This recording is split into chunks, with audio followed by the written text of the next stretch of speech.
I get so many questions on how to maintain your Ender 3. The most important area to focus on is the filament path, the extruder, the PTFE tube, the hot end, and the nozzle. This is where most of the problems occur. And if you maintain it, you'll have better prints. And I'll show you how to do it on today's Filament Friday.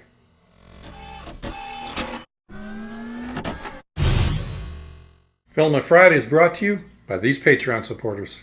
My buddy Angus over at the Maker's Muse channel, he did a great video on how he maintains his Ender 3 and gave some great tips. I'll link to that up here somewhere and also in the description below. But there's one area that was different, is he had direct drive installed on his Ender 3. Where most people, I think, have the Bowden setup, at least that's the way it comes stock. And there's some different things that you need to take care of on this that maybe you wouldn't do on a direct drive. It's far more important, at least. So that's what I'm going to focus on, because if you get these right, you literally will see better prints, less stringing, cleaner edges, everything. I get so many emails asking me, how do I fix this problem or that problem? And almost always comes back to these simple tips I'm going to show you. The first step is to take the filament out of the filament path. So preheat the hot end, push a little filament out once it's heated up, and then pull it all the way out so it's completely out so you can actually remove the filament from the machine. Next, while it's still warm, we're going to unscrew this coupling and then pull the PTFE out of the hot end. But before you do that, put your finger near the top of the hot end. If it's really hot, you don't want to keep your finger there, or if it's really warm, this is a sign your fan may be failing. It may be spinning and blowing air, but it's not blowing enough. So that's a sign that we may have another issue and may have to replace the fan. But for right now, we're going to unscrew the coupling and then pull it out of the hot end. And if you look at mine, there's a little bit of filament down at the bottom. Now it's not blocking, but it's stuck to the inside of the PTFE tube, and it's right there where it touches the nozzle. When you pull it out, you'll always see a little bit of filament there, but when you see it all the way around on the inside like this, that's a sign that the PTFE tubing is losing some of its lubrication right down where it touches the nozzle because it's so hot. And what happens is as that builds up, that's going to affect retraction, slow the filament down from retracting, and also going the other direction. So you'll end up with gaps in your prints. And you'll really notice it as little strings on your print, like these flags that I'm showing here. See the little strings going across the flags? Those shouldn't be there. That's a sign that the PTFE tubing is starting to fail. Now, sometimes you remove it and you'll see the end of that PTFE tubing is black.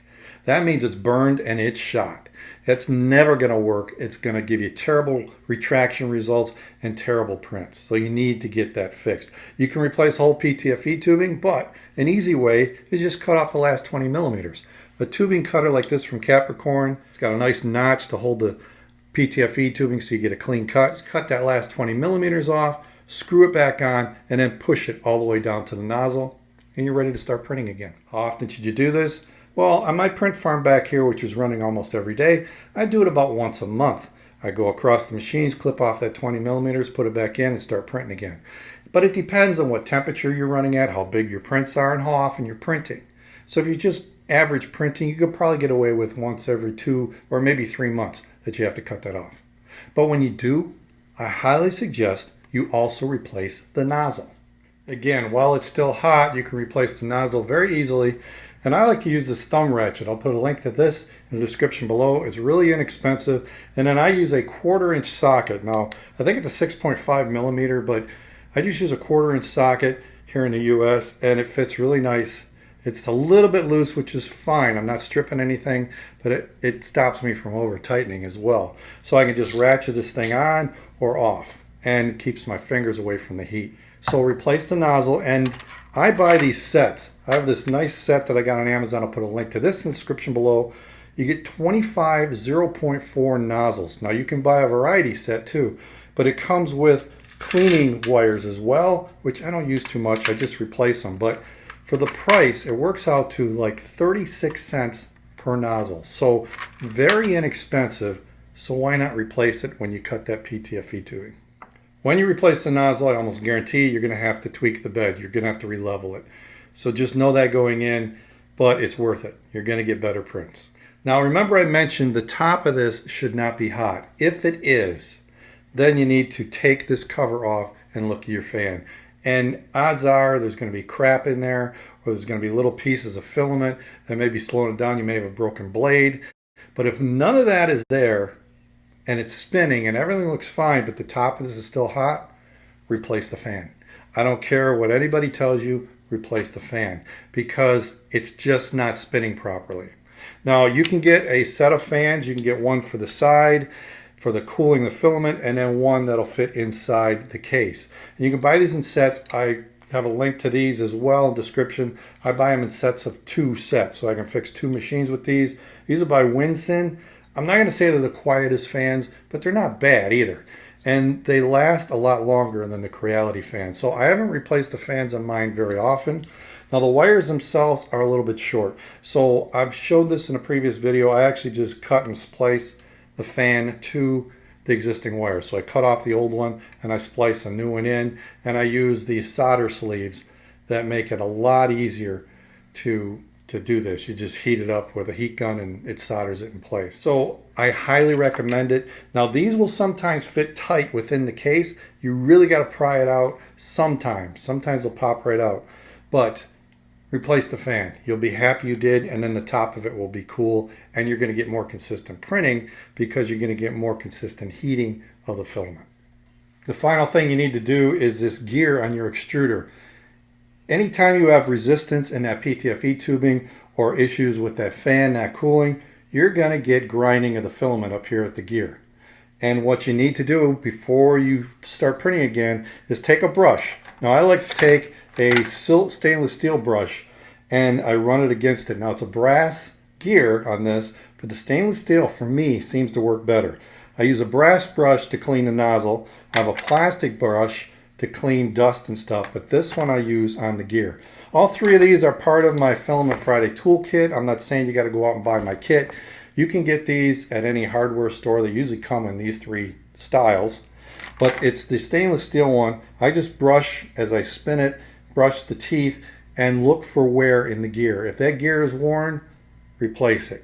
But you can usually get away just by cleaning it and cleaning the filament out, because if you don't, it's going to start slipping, and then you're going to have problems. Even though you did everything right down here at the hot end, it's going to be slipping up here at the extruder, and you're going to be, why is it doing this?